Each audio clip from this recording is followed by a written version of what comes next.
Welcome. Hello CompuChefs and welcome back to Retro Recipes. This time I'm dealing with a strange fault on my Commodore Amiga 500, which I suspect is caused by some faulty CIA chips. Very naughty CIA chips, like these ones.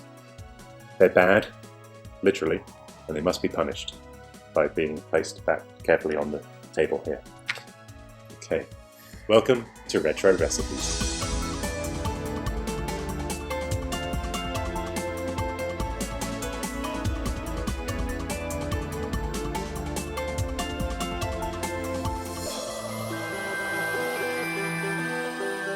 So here it is, the Amiga 500, otherwise known as the Miggy.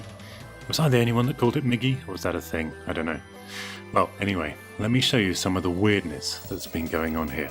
So let's say I load up a game such as Starglider. It usually has that beautiful intro music.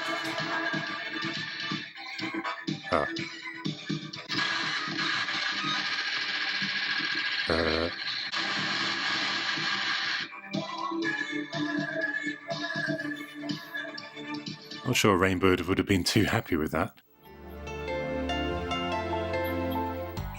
Well, let's try the sequel, Starglider 2. That should be better, right?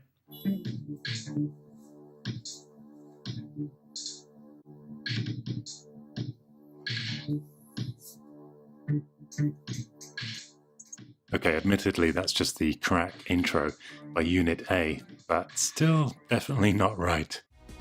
There's other weirdness. If I try systest, it actually crashes the system test. And thinking back, I've been having these issues, well, I've been having a lot of issues, for about 3 years now, but no one really had a straightforward answer. Oh, another weird issue. This external drive that I bought just doesn't even respond.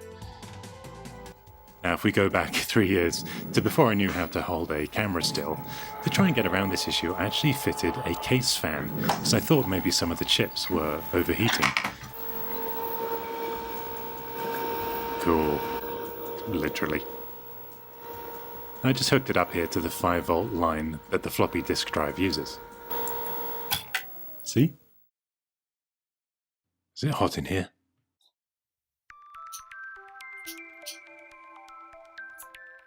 But eventually I knew better, and back to the present day, I'm going to try swapping out these CIA chips.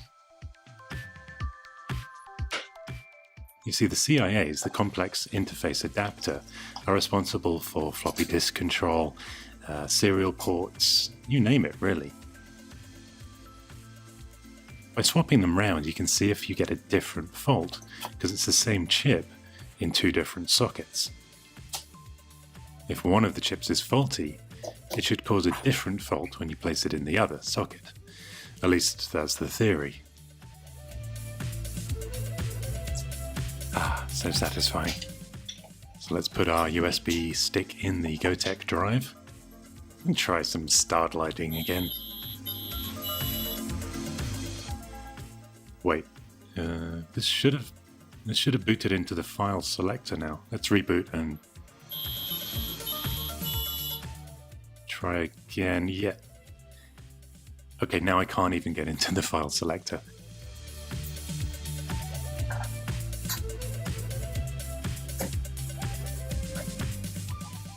Oh, warranty void if removed. Oh, damn it. I was going to send these back to Commodore, but I guess I can't now. But I do have a second set of chips in the freezer. Oh. Yeah, it's not a good evening here.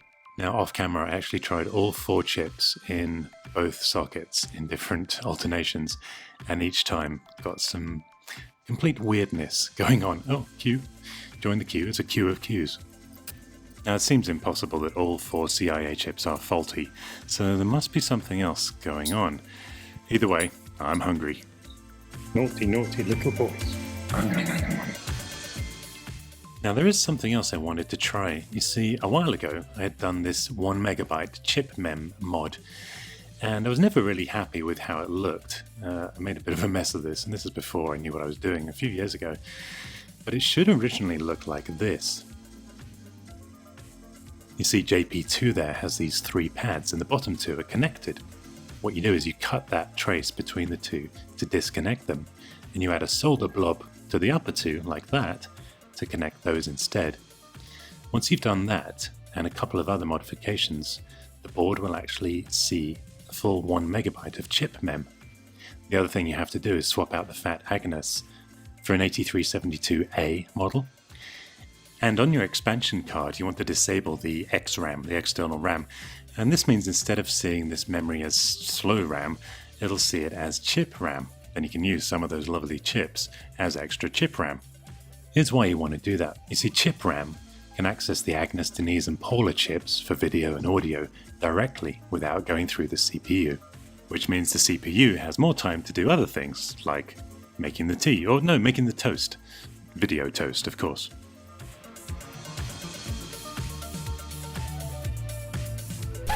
Wait a minute, what's going on with the upside down overlapping silk screening on that board? Don't get me wrong, that's a great board, but it looks like the manufacturer had some issues. If you don't want to have those issues, I recommend PCBWay. They've been helping me out with a future video I'm going to be showing you soon, and they can produce these boards without silk screening errors, and actually populate the boards too. They do the full assembly service. Now we know what PCB stands for, but what does WAY stand for? I think it's what we were when we bought these Amigas as teens. Wise and young. So why, are you asking, do I want to undo that Chipmem mod? Well, this is the Vampire 500 version 2 Plus, and any day now they're going to be releasing firmware core version 3. Now this thing does some amazing things already. But with Core 3, it's going to allow you to use some of that 128 megabytes of onboard RAM on the Vampire as chip RAM. Some people say 2 meg, some say 4, some even say you'll be able to use up to 64 megabytes of chip RAM. Ladies and gentlemen, the Amiga 64,000. So, I can now put this board back into stock condition. So I'm just going to remove this solder blob.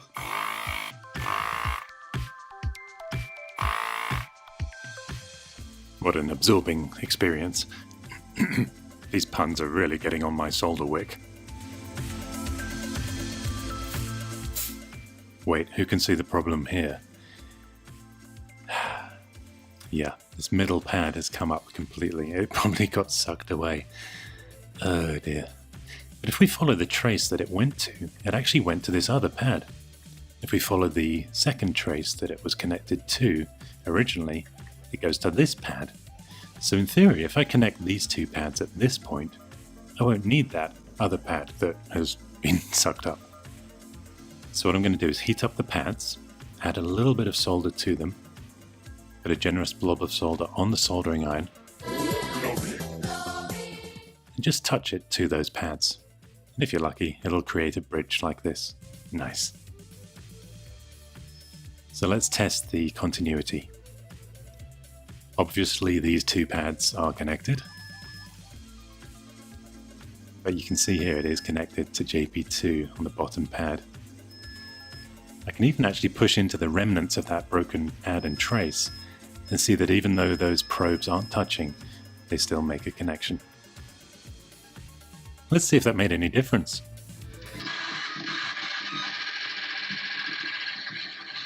Yes, perfect. Oh no, wait.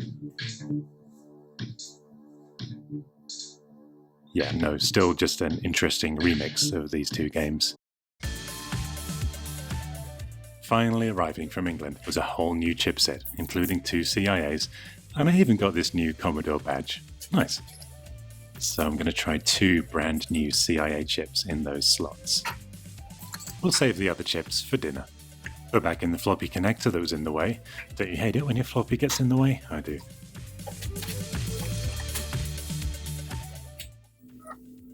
And it accesses. Yes!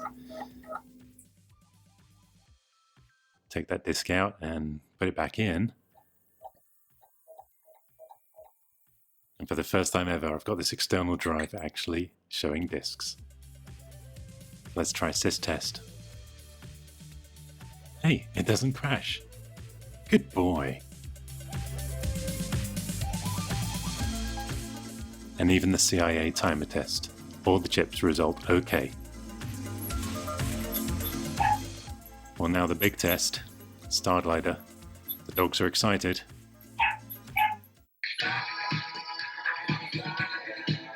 Yes.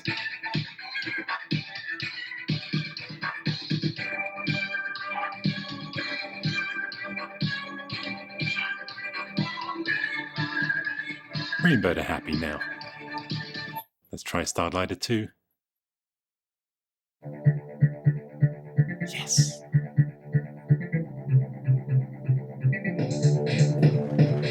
Brilliant.